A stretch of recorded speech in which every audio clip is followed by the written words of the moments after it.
오늘 이 말씀 가지고 하나님께서 우리들에게 주시는 말씀의 제목을 함께 나누기를 원합니다.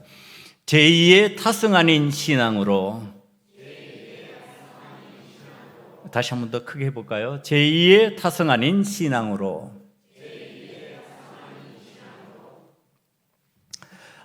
제가 하나님 앞에서 우리 성도들에게 하나님께서 주시는 계시의 말씀을 무엇으로 전해야 될까요? 하면서 생각하는 가운데 저게 다가온 제목입니다. 제2의 타성 아닌 신앙으로.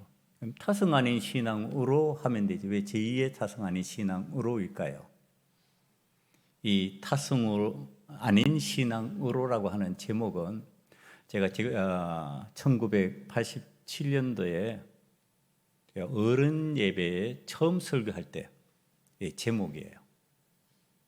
타성 아닌 신앙으로라고 하는 제목인데, 자기의 그 삶에서 지금 이 삶의 자리를 돌아볼 때 하나님 앞에서 우리가 어떤 신앙적인 자세를 가져야 되는지를 가르쳐주는 방식이 제2의 타성 아닌 신앙이었어요. 그래서 오늘 타성 아닌 신앙으로가 어떻게 제2의 타성 아닌 신앙으로 넘어가게 되었는지 그것을 말씀을 통해서 저와 여러분이 함께 깨달음으로 인해서 하나님 앞에 바른 신앙인으로 살아가는 길을 은혜로 받을 수 있는 이 시간이 되기를 원합니다. 처음 타성 아닌 신앙으로 했을 때는요, 신앙의 사람과 타성에 젖은 사람이 선명하게 두 사람이 딱 등장을 했어요. 그게 어느 부분이었냐 하면은 아브라함과 조카 롯의 이야기 부분입니다. 우리가 창세기를 이미 해서 알고 있는 대로 이 아브라함과 조카 롯은 함께 동거하던 처지였죠. 동거하던 사람들이 재산이 늘어나고 종들이 늘어나면서 자꾸 부대끼는 일이 생겨납니다. 그래서 아브라함이 이러고 있다가는 조카와 삼촌 간의 의가 나빠지겠다. 그러니까 우리 분가하자. 분가의 방법을 제시하는데 아브라함이 롯아, 내가 먼저 좋은 곳을 선택해라. 그러면 나는 네가 좌하면 나는 우하고 네가 우하면 나는 좌하리라. 이런 방식으로 선택권을 양도합니다. 이 당시에 살아갈 때 어른이 먼저 선택하는 게 정상이었죠. 그런데 믿음으로 선택을 롯에게 넘겨줍니다. 자, 이때 소돔성에 관한 성경 말씀은 이렇게 롯이 선택한 소돔성을 소개해 줍니다. 창세기 13장 10절입니다. 이에 롯이 눈을 들어 요단 지역을 바라본즉 소알까지 온 땅에 물이 넉넉하니 여호와께서 소돔과 고모라를 멸하시기 전이었으므로 여호와의 동상 같고 애굽 땅과 같았더라. 자, 지금 선택권을 양도받아서 먼저 선택하게 된 롯이 선택하는 방식을 지금 성경이 설명해 주는 겁니다. 보니까 여호와의 동산 같고, 여호와의 동산이라고 하는 의미는요, 에덴 동산을 의미합니다. 에덴 동산은 사람이 살기 가장 좋았던 동산을 에덴 동산이라고 우리는 알고 있어요. 하나님이 창조하신 가장 완벽한 은혜에 있다.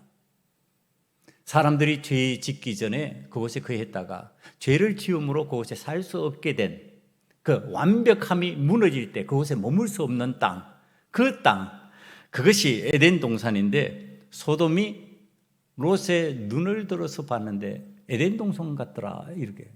그게 이제 롯에게 보여지는 느낌입니다. 여기는 에덴 동산 같네. 완벽한 땅이네. 그 다음에 애굽 땅 같다, 이렇게 표현을 했어요. 애굽 땅 우리 창세기를 하면서 알고 있습니다. 그곳에서는 다른 곳에 흉년이 들어서 먹기 힘든 상황, 먹고 살기 힘든 그 상황에서 그 흉년을 극복하고 풍요가 있던 땅이에요. 그러니까 야곱의 가족이 모두 애굽으로 이주한 상황을 만들어낸 땅이 애굽 땅입니다. 그게 풍년의 땅이에요. 풍부함이 있는 거예요. 그러니까 지금 그런 땅을 의미하는 겁니다. 여러분, 요즘 같으면 어떤 땅일까요? 우리나라 서울의 성수동일까요? 용산일까요? 강남의 서초동일까요? 이 사람들의 눈에 지금 여기는 들어가면은 손해보지 않을 땅, 여기에 들어가면은 모든 것이 다 갖추져요. 편의시설로 인하여서 살기 편한 땅, 내가 이곳에 가면은 문화적인 혜택을 누리고 정말로 잘 먹고 잘 살 수 있는 환경과 조건을 갖추고 있는 땅, 탁월한 선택을 롯이 한 것으로 생각을 했습니다. 여러분, 그런데 이 롯이 선택한 이 땅을요, 하나님께서는 어떤 방식으로 설명하고 알려주시느냐 하면은요, 창세기 13장 11절 쪽으로 넘어가 볼까요? 그러므로 롯이 요단 온 지역을 택하고 동으로 옮기니 그들이 서로 떠난지라. 아브라함은 가나안 땅에 거주하였고 롯은 그 지역의 도시들에 머무르며 그 장막을 옮겨 소돔까지 이르렀더라.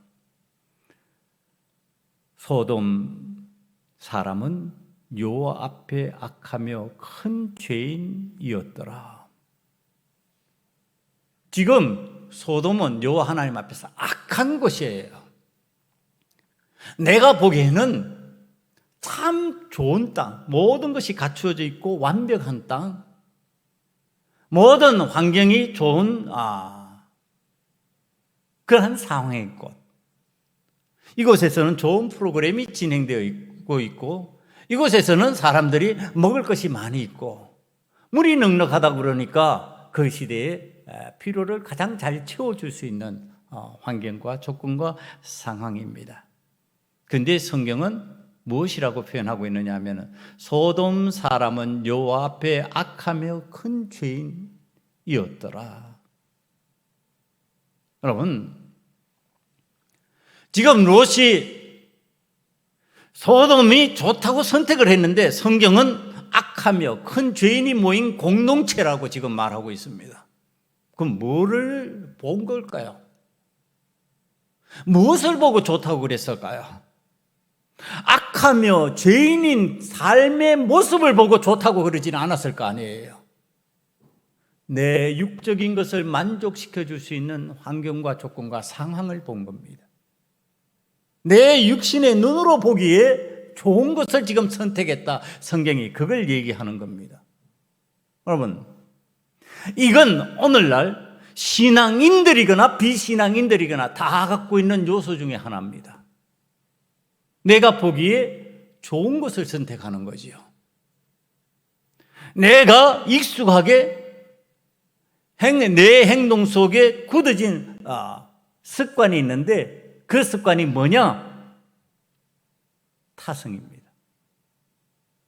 내가 이때까지 살아온 방식대로 생각해보고 계산해보고 판단해보니까 여기가 좋다. 이 타성에 젖은 나의 습관이 선택하게 만드는 것, 육신적인 눈의 습관을 따라 타성에 젖어서 지금 선택하고 있는 것이 롯의 선택 방법이다. 이렇게 설명해 주고 있는 겁니다. 여러분, 이 선택 방식에 우리들이 어떻게 되는지 이미 창세기를 통해서 알고 있습니다.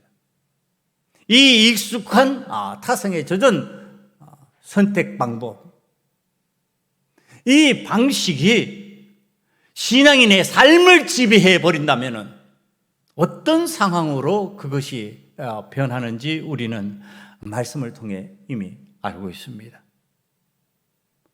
그렇다면 롯의 선택의 반대편을 선택하겠다고 말하고 있는 아브라함은 어떻게 했는지 성경을 다시 바라봅니다. 창세기 13장 14절 이후입니다. 롯이 아브라함을 떠난 후에 여호와께서 아브라함에게 이르시되 너는 눈을 들어 너 있는 곳에서 북쪽과 남쪽 그리고 동쪽과 서쪽을 바라보라. 보이는 땅을 내가 너와 내 자손에게 주리니 영원히 이르리라.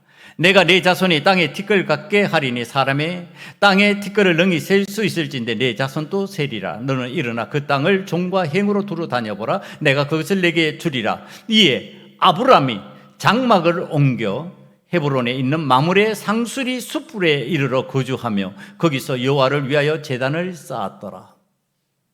여러분, 지금 롯이 선택한 쪽의 반대편 쪽의 의미입니다. 지금 롯은 소돔을 선택했는데 소돔과 같은 도시를 선택하지 않았다는 것을 가르쳐주기 위해서 마므리 상수리 숯불이라고 설명하고 있습니다. 그러니까 그런 소돔 성과 같은 인간이 보기에 좋은 조건 아닐 수 있다는 얘기를 하는 것이고요. 거기는 지금 개발이 안 된 곳이라고 생각할 수 있고요. 거기는 모든 환경이 내가 불편할 수 있는 여건이 되어 있다라고 하는 그러한 것을 알려주는 단어가 마므레 상수리 숯불입니다. 그런데 여기에서 놀랍게도 아브라함이 무엇을 했다고 가르쳐주고 있느냐 하면은 거기서 여호와를 위하여 제단을 쌓았더라. 뭐를 잘 할 수 있는 곳요? 예배는 잘 드릴 수 있는 곳, 이렇게 얘기를 하는 겁니다. 모든 조건은 안 갖춰져 있어요. 소돔과 같이 그러한 환경 아니에요. 그러한 조건은 아님에도 불구하고 아브라함이 거기에서 여호와를 위하여 제단을 쌓을 수 있는 곳이었더라. 이렇게 얘기를 하는 겁니다. 이게 신앙인이 선택하는 방식입니다. 내가 하나님 앞에 예배를 잘 드릴 수 있느냐 없느냐의 문제, 내가 하나님을 잘 믿을 수 있느냐 없느냐, 이걸 바라보고 선택을 해야 되는데 이걸 바라보지 않고 선택하는 방식이 되어버린다면 세상 사람들이 타성에 젖어서 선택하는 방식대로 따라가게 된다는 얘기를 하는 겁니다. 여러분, 지금 아브라함이 롯이 소돔성을 선택하기 전에 약속한 것이 있었습니다. 그것이 창세기 13장 9절에 나타나 있습니다. 내 앞에 온전한 온 땅이 있지 아니하냐? 나를 떠나가라. 내가 좌하면 나는 우하고 내가 우하면 나는 좌하리라. 무엇이 이렇게 자신만만한 선택을 하는 사람으로 여유 있게 나타나고 있을까요? 무엇이 그를 그렇게 만들었을까요? 이게 신앙입니다. 네가 어떤 선택을 하더라도 하나님께서 나와 동행하여 주시면은 나는 그 선택한 그 장소에서 하나님의 은혜를 받을 것이다. 하나님이 나와 동행하시고 하나님께서 나에게 은혜를 베푸시면 나는 그것이 나에게 가장 좋은 선택지가 될 수 있는 것이다. 여러분, 이게 대표적으로 요셉이 그랬다는 걸 알고 있습니다. 요셉이 아버지 야곱의 삶의 자리에서는 족장의 아들입니다. 좋은 환경입니다. 좋은 조건입니다. 그러나 그곳에서 떠나서 애굽으로 들어갈 때는 종이었습니다. 그러나 그것이 그에게 문제가 될 수가 없습니다. 아브라함의 신앙이 요셉의 신앙 속으로 들어가 있다면 그렇다는 얘기를 하는 겁니다. 왜? 하나님이 나와 동행해 주시면 이 애굽이라 할지라도 나는 이 애굽에서 하나님의 은혜를 체험할 수 있다. 나는 이 애굽에서 하나님께서 주신 꿈을 성취할 수 있다. 여러분, 이게 신앙이라는 겁니다. 여러분, 환경과 조건과 상황을 따라서 찾아 들어가는 것은 세상의 사람들도 다 하는 방식이에요.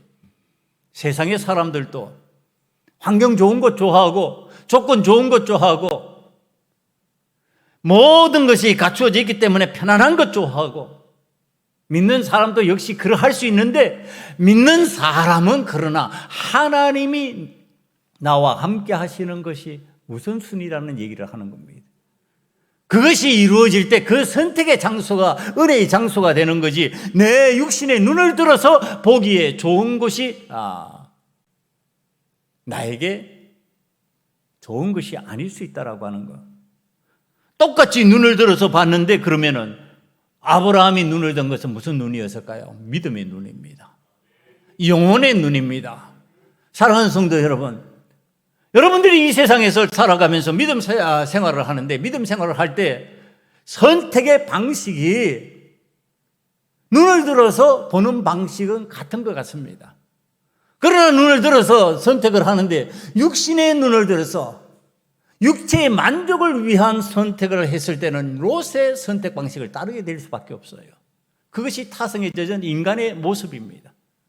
그러나 아브라함의 눈을 쫓아서 믿음의 눈으로 선택하게 되면은 그것은 신앙적인 선택을 하게 되어 있는 겁니다. 그 신앙적인 선택에 하나님께서 함께 하시는 거예요.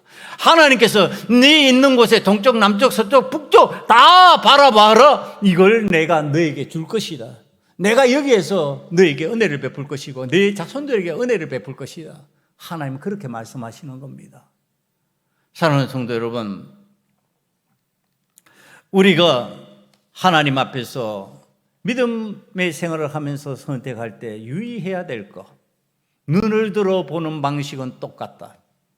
세상 사람들이나 잘 믿는 사람이나 안 믿는 사람이나 잘 못 믿는 사람들이나, 그러나 그 속에서 눈을 들어 바라봤을 때 그 눈이 믿음의 눈이 되느냐 아니면은 육체의 만족을 위한 눈이 되느냐에 따라서 그 길이 달라진다.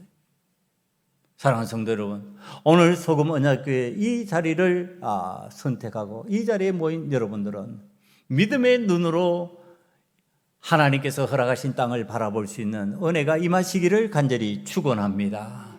믿음의 눈이 열렸을 때요, 자 이제 그에 일어난 일은 우리는 이미 알고 있습니다. 아브라함이 이삭을 얻고요, 이삭을 얻은 그 아브라함이 그로 인하여 그의 후손들이 번성의 복을 누릴 수 있도록 하나님께서 은혜 베푸시는 것을 우리는 알고 있습니다. 그런데 롯은 육신의 눈을 들고 선택한 그곳에서 어떤 일을 체험하게 됩니까? 여러분, 죄악이 관영한 그 땅에서, 그 성에서 악한 삶을 살아가는 그 공동체의 사람들 속에서 결국은 하나님께서 소돔성을 멸하실 때 그는 그것을 도망 나오는 도망자의 신세로 전락해 버렸다고 하는 사실. 믿음의 사람들이 오늘 믿음의 삶을 살면서 왜 도망자로 전락할 수밖에 없는 선택을 할까? 무엇 때문에 그렇게 되어버렸을까? 여러분, 육신의 눈을 들어서 선택을 하면 그런 결과를 믿음의 사람들이 자꾸 체험하게 된다는 얘기를 하는 겁니다. 믿음의 눈으로 하나님께서 허락하신 신앙의 선택을 해야 되는데 신앙의 선택을 하지 아니하고 자꾸 육적인 선택을 하는 거죠. 육신의 만족을 위한 선택을 하는 거죠. 그러니까 결과가 어떻게 도망 나와야 되는 상황을 자꾸 맞이하게 될 수밖에 없다라고 하는 사실. 인간이 보기에는 분명히 열악한 환경이고 안 좋은 조건이고 오직 하나님 앞에 온전히 예배 드릴 수 있는 환경과 조건일 뿐인데 그곳에서 하나님의 은혜를 체험한 아브라함은 창대케 되는 은혜를 체험하고 있다. 여러분, 그것이 왜 그러냐? 믿음의 눈을 들어보느냐? 그리고 그 믿음의 눈으로 하나님께서 원하시는 신앙의 선택을 하느냐? 그것을 우리들에게 보여주고 알려준다고 하는 사실입니다.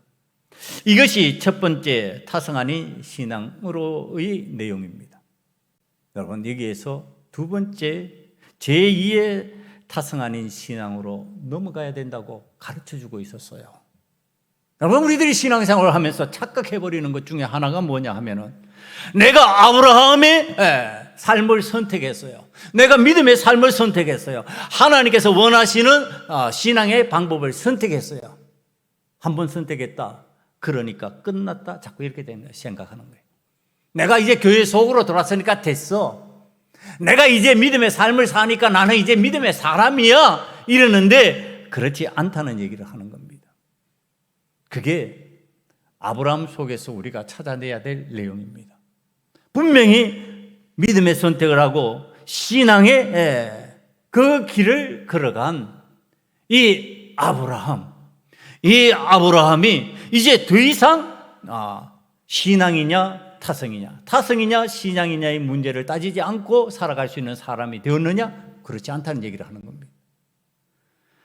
아브라함은 계속 하나님 앞에서 신앙의 문제를 놓고 하나님 앞에 선택하는 사람이 되었고, 하나님 앞에서 타성을 따라갔을 때는 실패하는 자가 되었고, 하나님께서 원하시는 신앙의 선택을 했을 때는 믿음으로 승리하는 자가 되었다. 이제 성경이 가르쳐 주는 그 내용을 찾아야 제2의 타성 아닌 신앙으로 넘어가는 그 은혜를 우리가 누릴 수 있습니다. 이 내용을 찾기 위해서 우리는 창세기 15장으로 좀 넘어가야 됩니다. 창세기 15장으로 넘어가면요, 이제 아브라함의 후예에 관한, 상속자에 관한 얘기가 나옵니다. 여호와의 말씀이 그에게 임하여 이르시되 그 사람이 내 상속자가 아니라 내 몸에서 날 자가 내 상속자가 되리라 하시고, 그러니까 아브라함이 하나님께서 내 후손으로 장대케 되겠다고 그러니까 자기에게는 자녀가 없으니까 내 종 엘리에셀로 말미암아 그 은혜를 누리게 되겠습니다. 이렇게 얘기하니까 하나님, 그게 아니야. 네 몸에서 날 자야. 그러니까 그 이야기를 하나님께로부터 듣는 장면입니다. 그를 이끌고 밖으로 나가 이르시되 하늘을 우러러 무뼈를 셀 수 있나 보라. 또 그에게 이르시되 네 자손이 이와 같으리라. 아브라함이 여호와를 믿으니 여호와께서 이를 그의 의로 여기시고, 또 그에게 이르시되 나는 이 땅을 내게 주어 소유를 삼게 하려고 너를 갈대아인의 우르에서 이끌어낸 여호와니라.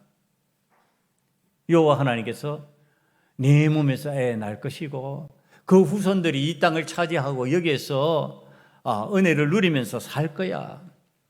자, 이때 아브라함과 사레가요, 이제 하나님이 그렇게 계시하셨으니까 기다릴 거 아니에요. 여러분들도 하나님 앞에 기도하다가 응답받잖아요. 기다리잖아요. 그럼 하나님 응답이 언제 이루어질까? 하나님께서 주신 꿈이 언제 이루어질까? 하나님께서 말씀을 통해서 나에게 감동 주셨는데 그 감동의 말씀이 언제 이루어질까? 기다리잖아요. 그런데 10년을 기다려도 아이가 안 생기는 거예요. 10년을 지났는데 아이가 안 생기면 어떤 생각하게 될까요? 이게 아닌가? 여러분, 고개를 잡둥거리게 될 겁니다. 그때 사레의 머리에 번쩍하고 인간적인 타성에 젖어서 하는 일을 저지릅니다. 아브라함에게 제안하는 것이, 여보, 내가 나이가 많아서 경수가 끊겨서 안 되는 것 같아. 아예 임신 안 되는. 그러면 어떡하지? 요즘 방법이 있잖아. 내 젊고 튼튼한 여종이 있어. 그는 아름답기도 해. 그러니까 그로 말미암아 내가 아들을 얻으면 되잖아. 그러고서 하나님 앞에서 분명히 내 몸에서 낳은 아들 그랬는데도 들여보냅니다. 그랬더니 이 일로 인하여서 일어난 문제가 생깁니다. 창세기 16장 2절로 넘어갑니다. 사레가 아브라함에게 이르되 여호와께서 내 출산을 허락하지 아니하셨으니 원하건대 내 여종에게 들어가라. 내가 혹 그로 말미암아 자녀를 얻을까 하노라 하며 아브라함이 사레의 말을 들으니라.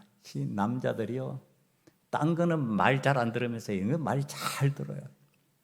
자기에게 유익하니까, 자기 좋으니까 얼른 이 하갈을 맞이합니다. 그리고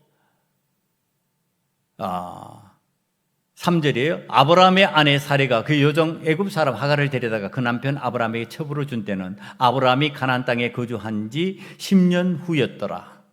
아브라함이 하갈과 동침하였더니 하갈이 임신하며 그가 자기의 임신함을 알고 그의 여주인을 멸시한지라.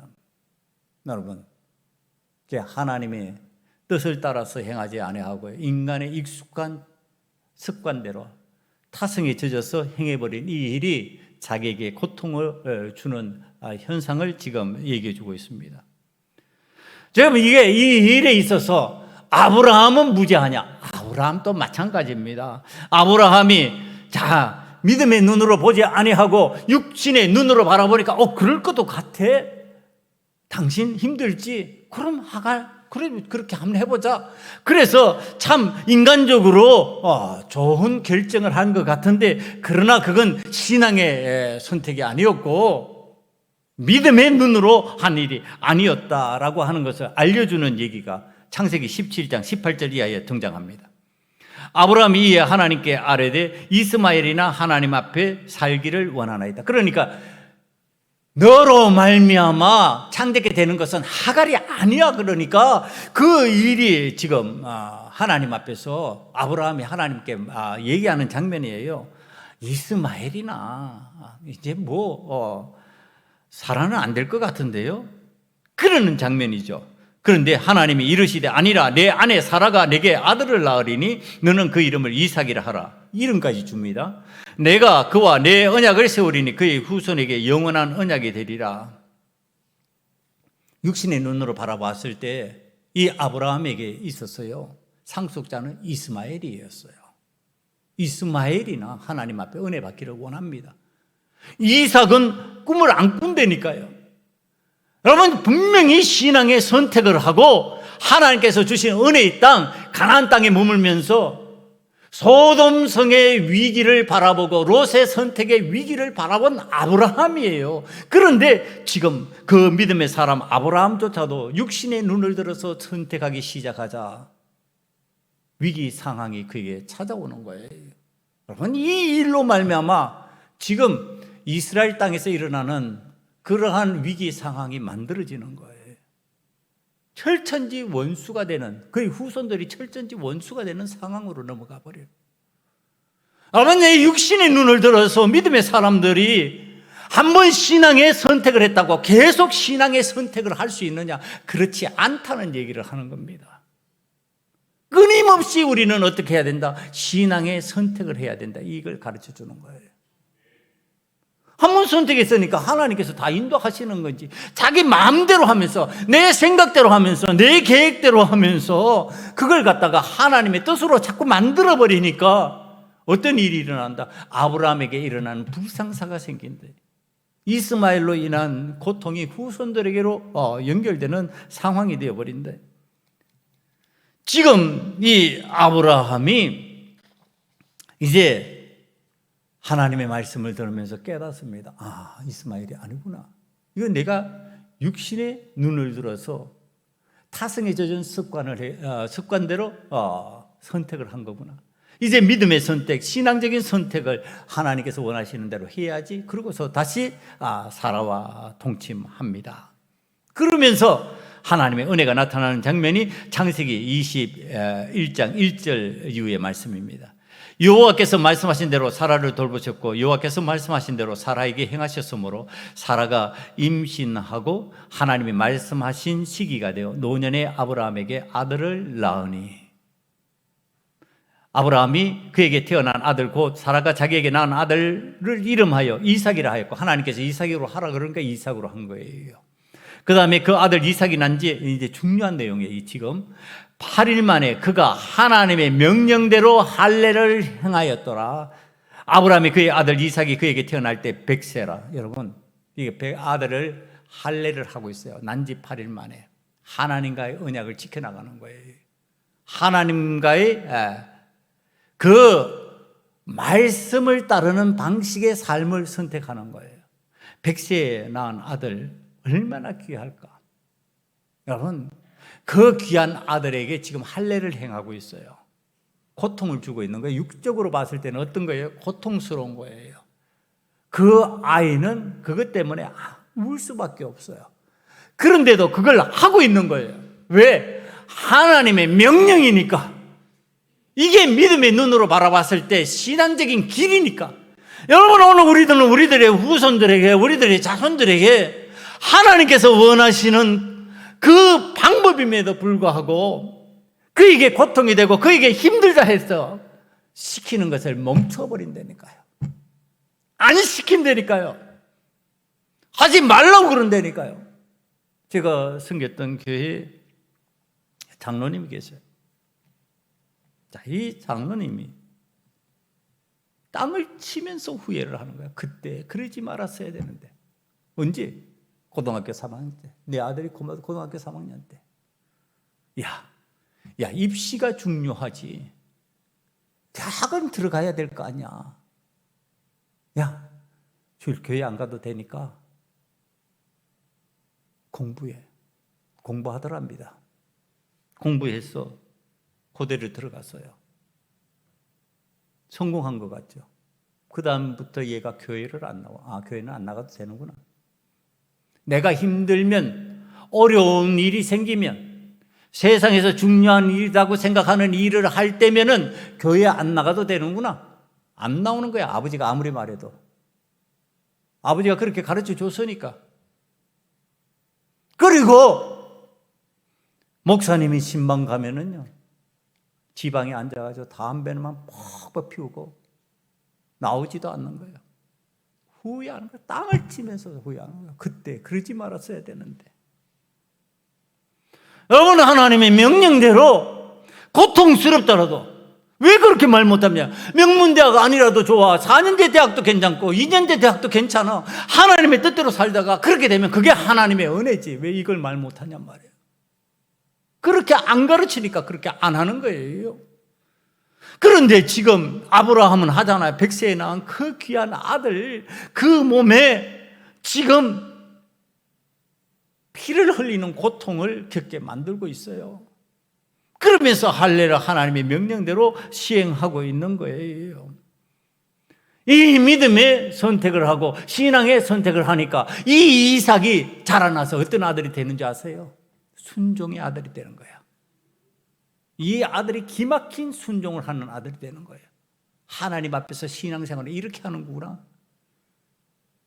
아버지가 날 100세에 낳으셨는데도 내 몸에 할례를 행하셔서 칼을 듣고 나를 잡으려고 하는 그 순간에도 이게 하나님 뜻이라면 나는 그대로 가야지. 이래 되는 거예요. 여러분, 이게 무서운 신앙이잖아요. 이게 하나님의 은혜 받은 사람의 신앙 방법이잖아요. 여러분, 신앙인이 선택하면서 살아가는 방식에 있어서 이제 제2의 타성 아닌 신앙의 선택을 하는 삶으로 넘어가는 과정을 오늘 성경을 통해서 이제 설명합니다. 여러분, 이제는 아브라함이라는 믿음의 사람, 롯이라고 하는 타성에 익숙해서 세상의 습관을 따라서 선택해버리는 사람, 이 두 모형이 내 삶 밖에 있었어요. 그러나 이제는 내 안에 있는 타성, 내 안에 있는 신앙, 이것 때문에 하나님 앞에서 할 수 있느냐 없느냐의 문제로 넘어간다라고 하는 사실이에요.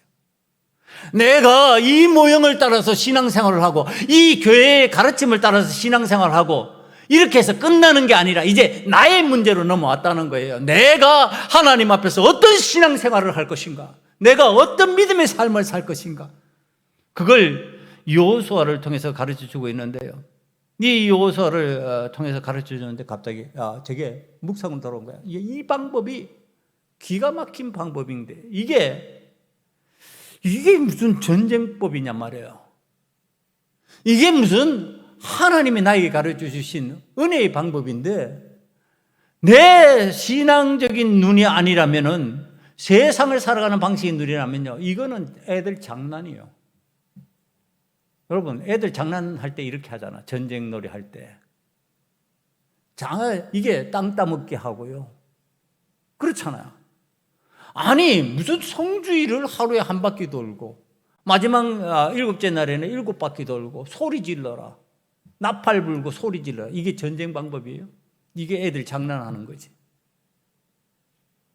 여러분, 이게 하나님께서 가르쳐 주신 귀한 전쟁 방법이에요.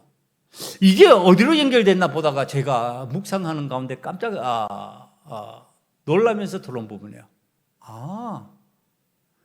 십자가의 은혜가 바로 이런 방법이었구나. 아니, 이게 무슨 구원의 방법이냔 말이에요. 십자가 위에서 주께서 죄인의 모습으로 십자가의 고난을 당하시고 창에 옆구리 찔리고 머리에 가시관 쓰시고 손발에 못을 박히는 비참을 경험하는 가운데 어떻게 구원의 은혜가 임하냐는 거예요. 이게 여러분 상상할 수 있는 거예요. 이게 구원하는 방법이에요. 살린다는 것은 이기는 것이고, 이기는 것은 상처 없는 것이고, 고통 안 당하는 것인데, 고통 가운데서, 상처 있는 가운데서 나를 살리시는 거예요. 이 방법이 하나님의 방법이었어요. 여러분, 지금 이스라엘 자손에게 알려주는 전쟁 방법 1절부터 쭉 나와 있는 내용을 한번 살펴보시면은 우리들이 기가 막히게 되는 내용이 담겨 있습니다. 이스라엘 자손들로 말미암아 여리고는 굳게 닫혔고 출입하는 자가 없더라. 여호와께서 여호수아에게 이르시되 보라, 내가 여리고와 그 왕과 용사들을 내 손에 넘겨 주었으니 너희 모든 군사는 그 성을 둘러 성주위를 매일 한 번씩 돌되 엿새 동안을 거리하라. 제사장 일곱 양각 나팔을 잡고 언약궤 앞에 나아갈 것이요, 일곱째 날에는 그 성을 7번 돌며 그 제사장들은 나팔을 불 것이며, 제사장들이 양각 나팔을 길게 불어 그 나팔 소리가 너희에게 들릴 때에는 백성은 다 큰 소리로 외쳐 부를 것이라. 그리하면 그 성벽이 무너져 내리리니 백성은 각기 앞으로 올라갈지니라 하시매. 이게 전쟁 방법. 이게 어느 전쟁사에 이런 전쟁이 있냔 말이에요. 여러분, 우리가 세상에 익숙한 습관대로 하면은, 우리에게 붙어있는 타성대로 하면은 전쟁은 칼 들고 하는 거예요. 창 들고 하는 거예요. 활을 쏘며, 이 시대에는 활을 쏘는 거예요. 포를 쏘고, 전쟁의 무기가 난무한 가운데서 하는 거예요. 그것이 전쟁이지, 무슨 전쟁이 성주위를 빙빙 돌고 애들 장난치지, 땅밟기 하듯이, 땅밟기 놀이 하듯이. 여러분, 그 주위를 돌고 나팔을 불고 소리를 지르는 전쟁법을 하나님께서 가르치시냐 말이에요. 이게 타성 있는 사람들은 할 수 있을까요, 없을까요? 세상에 익숙한 습관대로 하는 사람은 할 수 있을까요, 없을까요? 못한다니까요. 왜 못할까요? 전쟁 같지 않아서 못하는 거예요.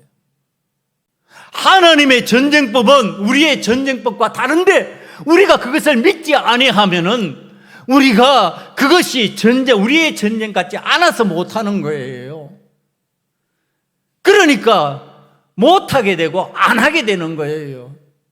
못하고 안 하니까 여리고성이 무너지는 삶의 기적이 우리의 삶에 안 일어나는 거예요. 왜 여리고성이 무너지는 삶의 기적이 나에게는 안 일어날까? 안 일어나는 이유가 있지. 못하고 안 하는데 뭐.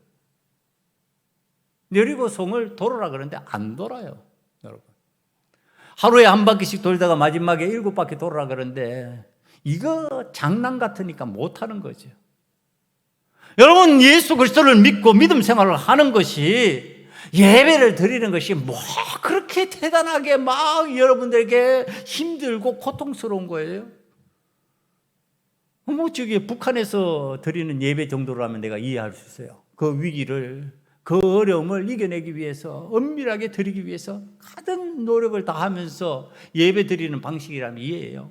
오늘날 여러분 예배 들어오면 예배 장소에 에어컨 틀어가지고요, 덥지도 않고, 겨울에는 난방기구 틀어가지고 춥지도 않고, 여러분이 앉아있는 의자는요, 제일 좋은 의자라고 했으니까, 편안한 의자.